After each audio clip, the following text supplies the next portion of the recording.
Breakfast ৰুটিনৰ 8 number দিনটোলৈ আপোনালোকক স্বাগতম জনাইছোঁ। আজি খাম বুলি ভাবিছোঁ শুকান ৰুটি আৰু আলু ভাজি। ঘৰৰ বাকীকেইটা বোলে আজি অকল বিস্কুট আৰু চাহে খাব, গতিকে অকল মোৰ কাৰণে বনাব দিলে। মই আকৌ ৰাতিপুৱা লুচি বা ৰুটি খায়ে ভাল পাওঁ, সেইকাৰণে অকল মোৰ কাৰণে বনালোঁ। আৰু ভতিজাকেইটাই যিহেতু ভাতেই খায় ৰাতিপুৱা, সেইকাৰণে অকল মোৰ কাৰণে বনাইছোঁ। আৰু কোনোবা কমেণ্টত সুধিছিলে যে মই বোলে ভতিজাকেইটাক নিদিওঁ।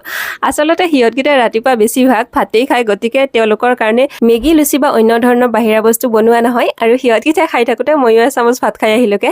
আৰু এতিয়া বনাবলৈ লৈছিল আলু ভাজিখন। অৱশ্যে মই আলু ভাজিখনত অকণমান পানী দি থুপথুপীয়া নিচিনা কৰিম, কিয়নো শুকান ৰুটিৰ লগত অকণমান থুপথুপীয়া নিচিনা হ'লে খাই বেছি ভাল লাগে। নহ'লে দুয়োবিধ বস্তু শুকান হ'লে খাই অকণমান মই বেয়া পাওঁ। আৰু আপোনালোকৰ পৰা এটি ছাজেশ্যন বিচাৰিছিলোঁ। মই ৰিলবোৰ ভৱিষ্যতে এইটো চেনেলতে আপলোড কৰি যামনে, তাৰ কাৰণে এটি সুকীয়া চেনেল খুলিম। আপোনালোকে কমেণ্ট কৰি জনাবচোন। আৰু আপোনালোকৰ নামবোৰো মই অতি শীঘ্ৰে ল'ম আকৌ। আৰু আজিৰ ভিডিঅ'টো আছিল ইমানেই। সোনকালে লগ পাম। ধন্যবাদ। কেনেকুৱা পালে ভিডিঅ'টো কমেণ্ট কৰি নিশ্চয় জনাব।